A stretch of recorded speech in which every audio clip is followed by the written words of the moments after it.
As we all know, Japan's first game in the U20 World Cup arc is finally happening in the Blue Lock manga as we speak. And so far, the match only has 2 chapters. But I want to get on here and share my thoughts about how I think Ego actually set up is wrong against this certain team. So if you guys like this type of content, please remember to like and subscribe. Without further ado, let's get right into this video. Okay, that was a literal mouthful. But anyways, you guys get the point. I think that Ego set up wrong against the team of Nigeria.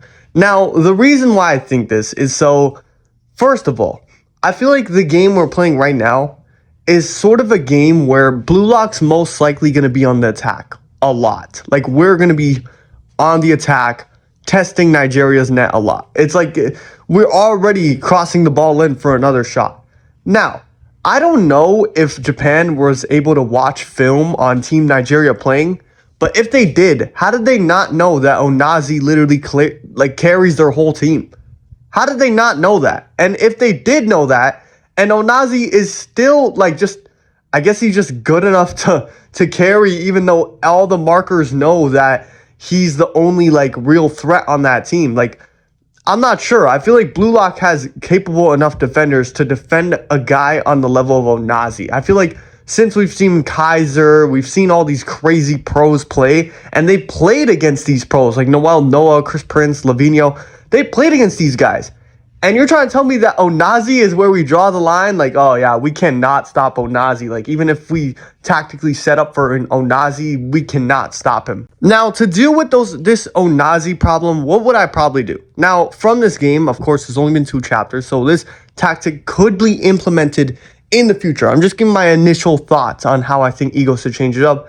I think, personally, we just have our best defender man mark Onazi at all times. I'm not saying we should follow Onazi all the way to his side of the field where he's making blocks because he plays every single position on this team apparently. But I'm just saying, once he gets into our half, have Aiku or Rio or somebody man mark him at all times. Somebody keep him in check all the time. So maybe you can have a midfielder, let's say Rio. We keep Rio on Onazi at all times, no matter what, Rio or Karasu, one of the 2 of them. So that way, Onazi is not in a free roam state. So there's going to be a hard way for him to even get the ball. And we know from what we've seen, Onazi isn't that good of a dribbler. He's more of a guy that just receives it, shoots it, and he can jump high. So I guess him even getting the ball at that point when he's constantly man-marked by a guy like Karasu who's really good at intercepting passes and reading plays with his meta vision, that would really limit his touches on the ball. And since he's the starting player on this team,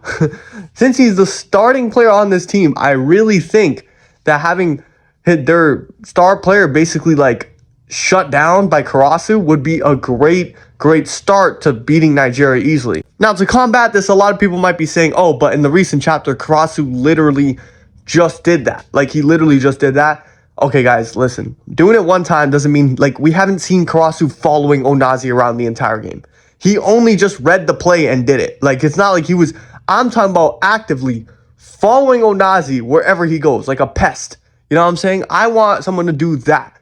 That way, that creates another thing where if Onazi does receive the ball and is ready to, score or try and shoot, he doesn't have to deal with a 1v1 situation. He has to deal with the 2v1 situation or maybe a 3v1 situation because we're going to have Karasu on him.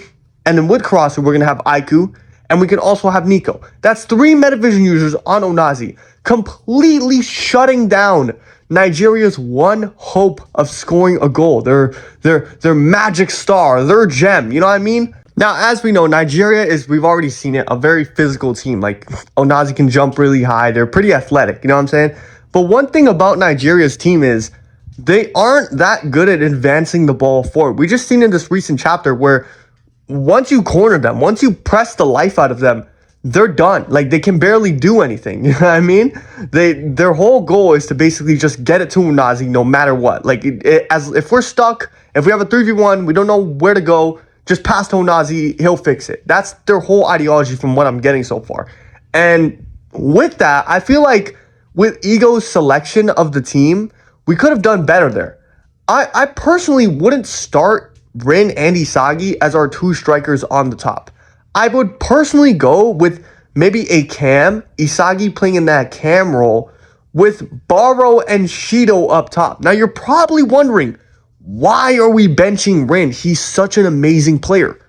I just mentioned earlier about physicality. How to combat physicality, guys, with physicality.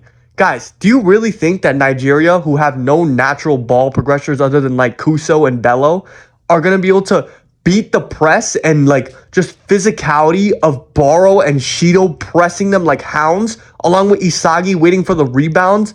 Like, bro, I really think that if we had a physical presence like Baro and Shido, like a bunch of mad dogs pressing the life out of Nigeria's back line, instead of like, let's say, Rin and Isagi, who are more conservative and waiting for them to make mistakes so they can intercept the ball, I feel like we'd have way more success, because that way we have a balance of both worlds. You know, we have Karasu ready to intercept, Isagi ready to intercept, Hiyori ready to intercept, and Rio ready to intercept.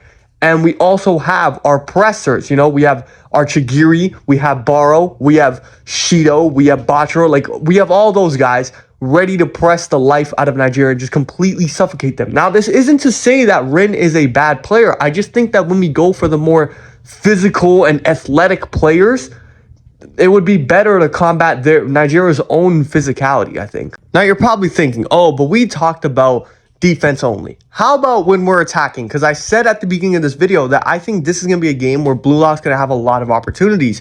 And I'm right. I think that even if we have Baro and Shido on this field, fuck it, put in Kunigami. I think Kunigami would be a beast in this game. Like, just imagine if we had Karasu ready to intercept passes and Kunigami man-marking Onazi. That's lockup. Like, if Kunigami is able to stop a player like Shido, who kind of plays similarly to Onazi, like he receives and he shoots, bro, if he can do that to Shido, he can surely do the same thing to Onazi. I'm being serious. From what I've seen so far, Onazi just isn't that impressive as a player for him to be better than Shido. I'm sorry. And if Kunigami was able to do that to Shido, imagine what he'd do in a pressing system with Baro and Shido heading the press, Isagi, Karasu waiting for rebounds, and him man-marking. Oh my goodness, that would be insanity, bro. Like, Kunigami and RU in the air would never lose a battle, bro. That would be insane. Do you guys understand how sick that would be? Now, anyways, I got a little sidetracked, but imagine if we go on offense, right? Guys, this would be insanity because, yeah, Nigeria, we've seen their defense. They have one defender that's like probably pretty decent. But like I said about the physicality, they're not going to be able to bully Baro and Shido in the box, bro. If we get a corner, we're more often than not scoring that corner.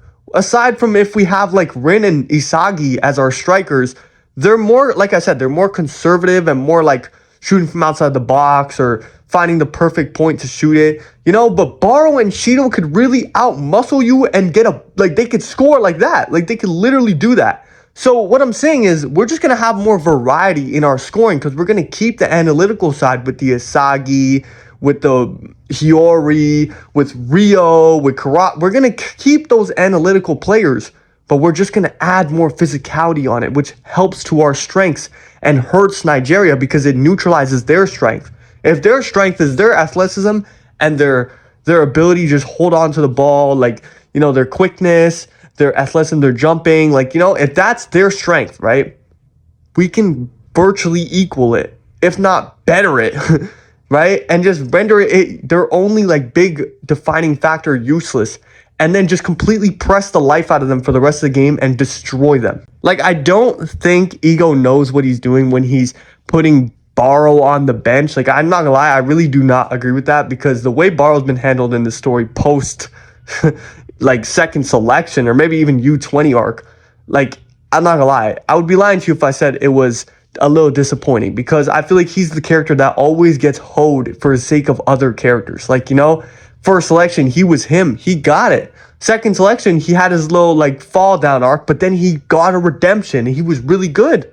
U20, he got his moment, but he started on the bench. It kind of feels like Kaneshiro has his main characters that he wants to shine, and Baro's just one of he's just one of the characters that can shine, but not, it's like he doesn't view him as an end game character.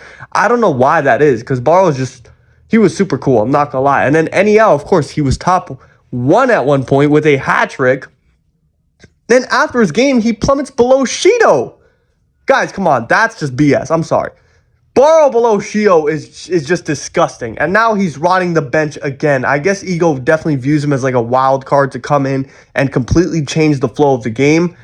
But I think just for this game, him starting over Rin would be much better. We need a more physical pressing top front forwards while also keeping our analytical Isagi. We can even put Rin in the cam if you want. Isagi and Rin are like interchangeable. But I'm just putting Isagi there because he's more like, I'd say, less ball dominant. You know, he doesn't need the ball that much. He will be pressing, he will be making plays, but he doesn't need to have the ball 24/7 like Rin, like with the ball dribbling past people and shooting and shit.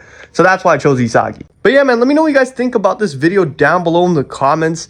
Did you guys like my tactical analysis? I might do more of these with the next games of the U20 World Cup. Do you guys agree? Do you guys disagree? I'd like to hear all your thoughts. And yeah, man, if you guys like this type of content, please remember to hit that like and subscribe. We're almost at 8,000 subscribers. Let's keep going. Yeah, man, I hope you guys all have a great day. Goodbye.